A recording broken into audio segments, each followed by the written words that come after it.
Bonjour les terriens et bienvenue dans cet exercice sur les fonctions de base du tableur. Nous allons travailler plus particulièrement sur la fonction recherche V au travers d'une facturation automatique. L'objectif est de pouvoir créer donc la facture que vous avez sous les yeux qui se trouve dans la feuille facture exemple. L'idée donc c'est d'avoir une zone de saisie, la zone blanche ici, où on va rentrer un code article et une quantité et tout le reste de la facture va devoir se faire automatiquement. Pour ce faire, on va s'aider de deux tables.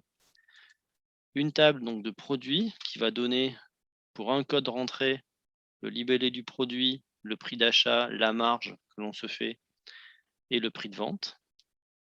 Et une table de remise qui, en fonction du total de la commande, va accorder une certaine remise, donc un taux de remise sur la facture. Les consignes se trouvent donc dans la feuille consignes si vous souhaitez faire l'exercice en amont sans regarder la vidéo. Alors, première chose que je vais faire, je vais donc dupliquer la feuille avec CTRL et la flèche. Donc, je saisis la feuille et je la fais glisser. Et je vais renommer la feuille. Je vais l'appeler simplement facture. Je vais supprimer tout ce qui ne m'intéresse pas, tout ce que je vais devoir créer de façon automatique. Donc, j'enlève ici les calculs, le total, le taux de remise, bien sûr le total ici. Donc, les seules zones de saisie autorisées, d'ailleurs ça je l'enlève aussi, donc, ce sont des codes articles, éventuellement un taux de TVA s'il change. Puis donc je vais mettre ici, tiens, hop, en blanc, la date. Alors je vais commencer par quelque chose de tout simple, c'est la date. On va le faire avec la fonction aujourd'hui. La fonction aujourd'hui permet simplement d'afficher la date du jour. Et voilà. Alors donc, j'ai saisi un article, ici donc c'est l'article numéro 1, j'en veux 200, je veux savoir ce que c'est, quel est son prix unitaire et combien je vais payer pour cet article. Et donc pour ça, je vais utiliser la fonction recherche. Donc je me mets dans la cellule D8, égale, et donc je vais chercher la fonction recherche. Alors, qu'est-ce que je veux chercher? Je vais d'abord aller chercher le code article dans la base des produits, dans la table des produits. Donc, je vais chercher l'article ici dans 1, donc c'est la cellule B8. Je vais aller la chercher dans une table. Je vais la chercher donc la table ici dans la feuille table produit et je vais prendre toute la table.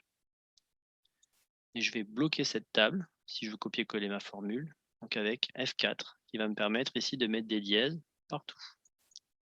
J'aurais pu aussi nommer cette plage de données. Je dois maintenant indiquer le numéro de la colonne que je souhaite renvoyer. Donc moi, je souhaite renvoyer d'abord le nom du produit. Donc le nom du produit, eh bien, c'est la colonne 2 de ce tableau. Et je vais rester en correspondance exacte au cas où je tape un code qui n'est pas cohérent. J'exécute.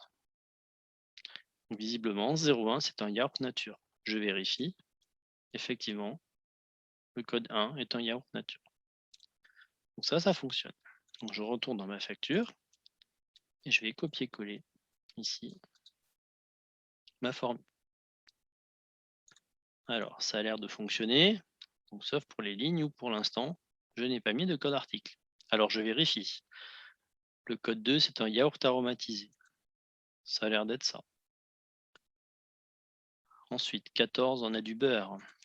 14, c'est du beurre, c'est tout à fait ça. Je vais vérifier le dernier simplement. 40, c'est un jus de pomme bio. Et 40, c'est bien un jus de pomme bio, donc tout est correct. Donc, je vais gérer maintenant ici les messages d'erreur. Donc là, le message d'erreur, c'est j'ai pas de valeur, tout simplement parce que je n'ai pas de code article. Eh bien, je vais tester si j'ai une valeur dans la colonne B ici, savoir si j'ai saisi un code article. Je vais retourner sur ma première ligne et je vais faire comme j'ai déjà fait dans d'autres exemples, tester si la cellule donc, qui contient le code article est vide. Donc je mets une fonction si, je vais tester si la cellule B8 est vide. Pardon, j'ai mal orthographié la fonction. Donc c'est B8. Je la tape ou je la sélectionne, comme vous voulez. Donc si c'est bien vide, je veux faire apparaître un petit trait, pour que ce soit propre. Je vais en mettre deux, tiens. Alors, pardon, hop là, j'étais en majuscule. Et puis sinon, je fais la recherche du code article. Bien évidemment, pour Yaourt Nature, j'ai pas de problème. Si par exemple j'enlève le code ici, ok, ça fait le travail. Je remets le code article numéro 1. J'ai plus qu'à faire un copier-coller sur l'ensemble ici. Je peux même prendre le premier d'ailleurs. Hop là, et je colle la formule. Eh bien, ça a l'air de faire le travail. Donc si j'en saisis un nouveau, bon, je ne sais même pas s'il existe, hein, je vais mettre 32 pour voir. Ah, 32, ça existe, c'est du Pont-l'Évêque. Exact, 32 Pont-l'Évêque. Donc ça fait le travail. Allez, je vais en prendre 10, j'ai faim. Donc maintenant j'ai fait ça, je vais pouvoir aller chercher le prix unitaire. Alors là, je le remets comme il faut, c'est mieux. Le prix unitaire, ça va être la même chose. Je vais utiliser une fonction recherche V. Je vais encore aller chercher une fois le code article. Toujours dans le même tableau, donc je vais aller le chercher. Dans la feuille table produit, je prends l'ensemble du tableau. Il commence bien, pardon, première colonne par la valeur que je cherche. Je bloque la table. J'appuie pas au bon endroit. Voilà. Donc avec F4.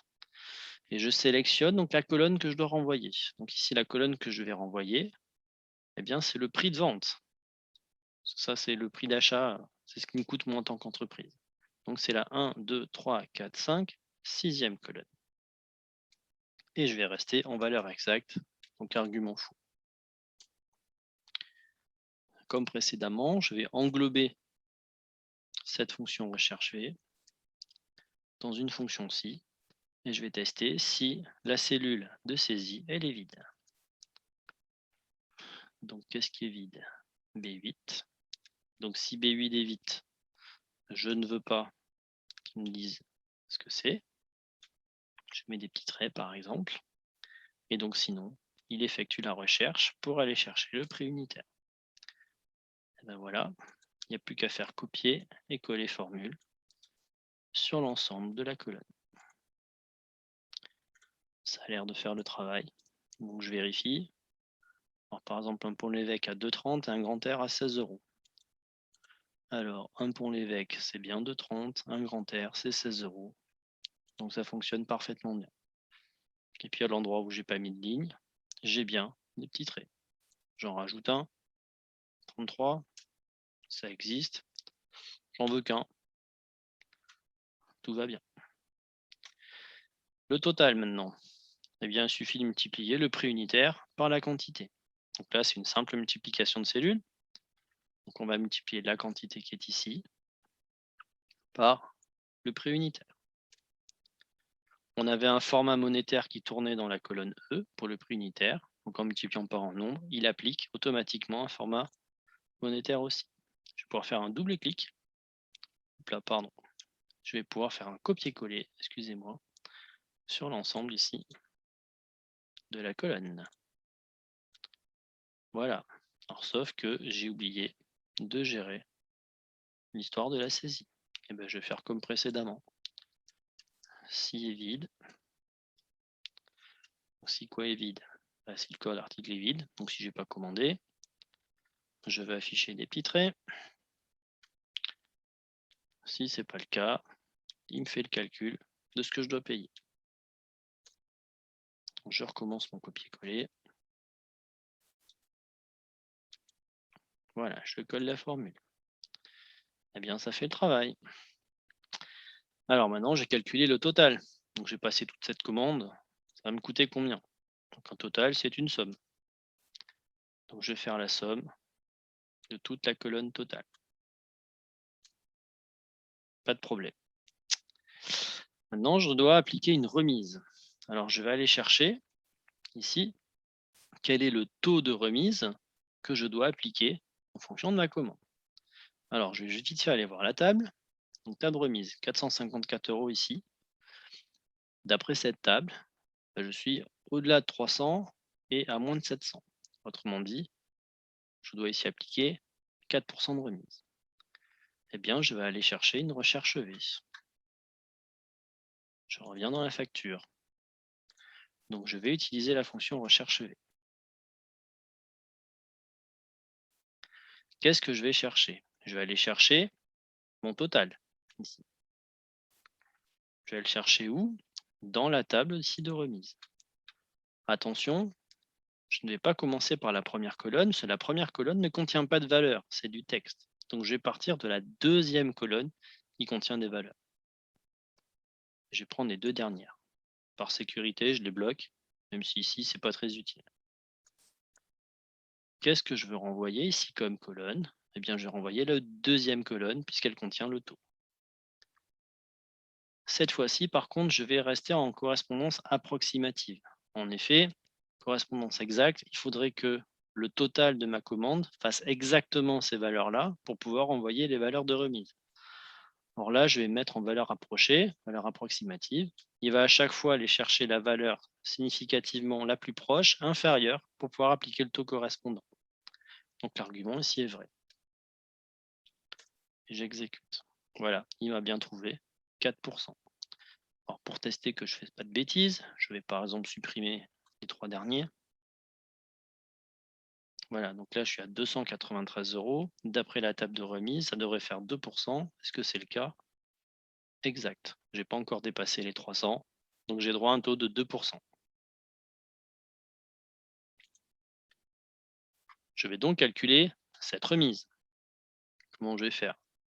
Eh bien, je vais appliquer le total multiplié par le taux. Donc, je vais prendre le total sans remise, multiplié par la remise que j'ai calculée. Et donc là, par exemple, j'ai droit à une remise de 5,87 €. Le total hors taxe, c'est donc le total moins la remise. Donc, ça va être ce total-là moins la remise que je viens de calculer. Je vais rajouter la TVA maintenant. Alors, la TVA, c'est 20% du total hors taxe. Donc, je vais la calculer.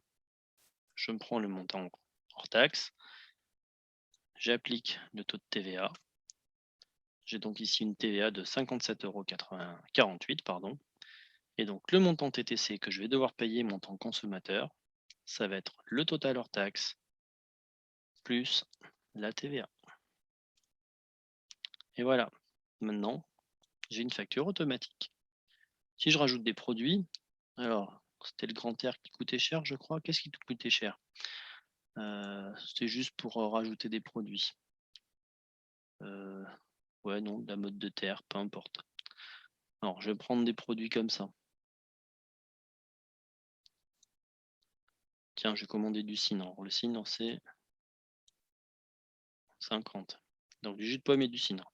Allez, je vais prendre du jus de pomme. Voilà, il me le trouve bien. Je vais prendre du cidre. Pas de souci. Et puis, admettons que je sois une cantine, je commande en grande quantité. Donc, j'en prends 50.